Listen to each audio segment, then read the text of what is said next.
Buenas tardes, mi grupo está conformado por Laura Sofía Rojas, Solange Sáenz y quien les habla, Laura Camila. A nosotros nos correspondió la gluconogénesis y a continuación yo les voy a hablar, les voy a dar un concepto sobre qué es. Es un proceso metabólico de formación de glucosa a partir de los aminoácidos y se lleva a cabo en el citosol y la matriz mitocondrial. Pues es una ruta que permite el proceso de la glucosa.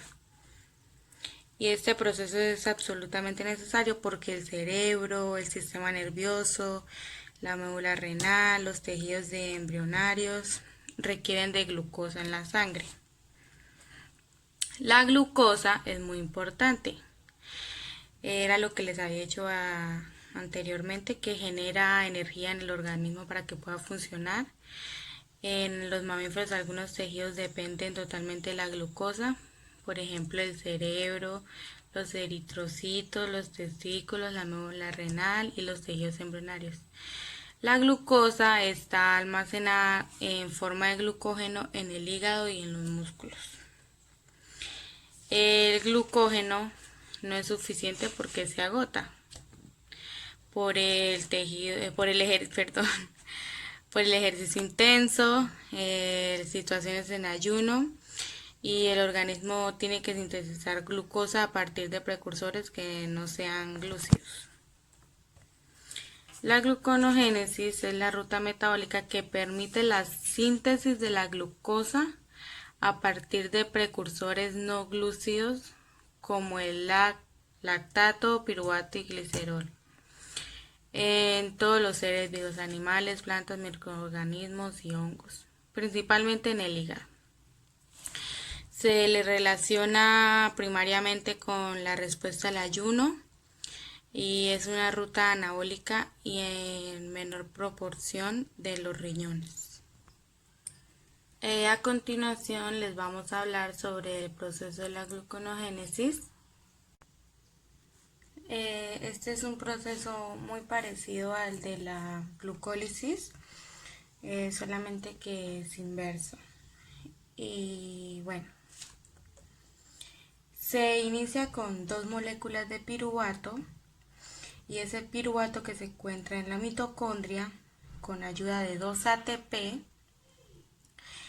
activa la molécula de piruvato soltando 2 ADP más 2 fosfato inorgánico y este introduce dos moléculas de dióxido de carbono y después de esto pasamos a tener 2 oxalacetato. Bueno, resulta que la membrana mitocondrial no permite que el oxalacetato salga directamente al citosol. Entonces la célula produce una transformación de oxalacetato a melato con una enzima de malato deshidrogenasa y para transformarla y ahí sí que pueda salir al citosol. Pero en este proceso se gasta una molécula de NADH más y se convierte en NAD más. A continuación mi compañera les va a hablar sobre el siguiente proceso. Bueno, entonces ahora vamos a convertir el oxalacetato en fosfenolpiruvato. Entonces, pero en esa reacción hay un problema y es que la membrana mitocondrial no tiene un transportador para el oxalacetato. Entonces, vamos a reducir el oxalacetato a malato y esto va a ser por la malato deshidrogenasa mitocondrial y un NAD, el malato de ahí puede salir hacia el citosol, de la mitocondria hacia el citosol, y el malato se reoxidará de nuevo a oxalacetato con la producción de NAD hacia el citosol. Luego, después de tener ya nuestro oxalacetato en el citosol, vamos a pasarlo a fosfonilpiruvato por una enzima que los cataliza, que es el piruvato carboxiquinasa, y esta reacción es reversible. Luego vamos a pasar de fosfenolpiruvato a 2-fosfoglicerato por la enzima enolasa. Luego de ahí vamos a pasar 2-fosfoglicerato a 3-fosfoglicerato, y la enzima que los va a catalizar es la enzima fosfoglicerato mutasa. Luego de ahí sigue 3-fosfoglicerato. Buenas tardes, mi nombre es Elizabeth Barbosa y ahorita seguimos con la gluconeogénesis. Empieza 3-fosfoglicerato, pasa por una enzima llamada fosfoglicerato quinasa.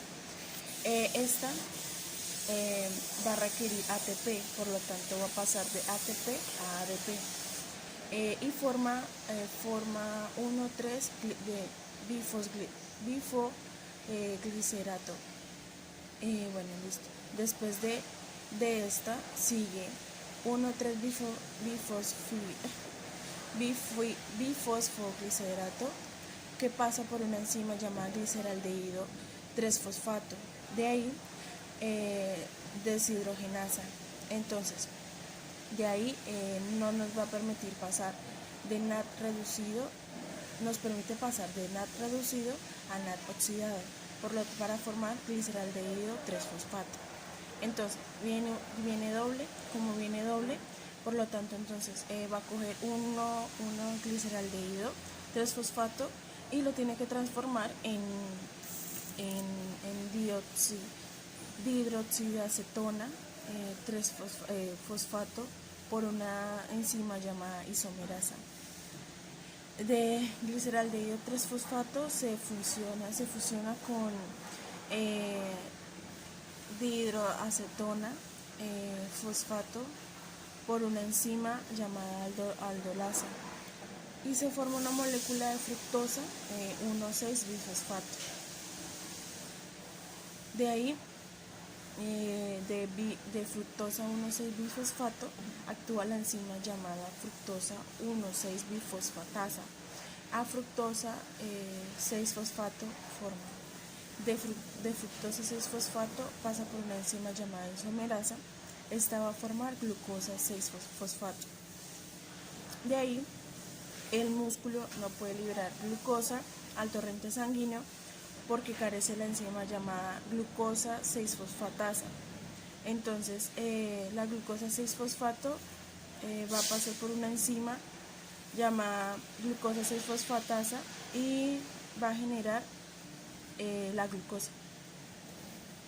Y después de esto, la ruta se enciende en ayuno cuando se han terminado las reservas de glucógeno, y la glucólisis se vuelve lenta y el ciclo de Krebs, por lo tanto, se enciende esta ruta. Muchas gracias.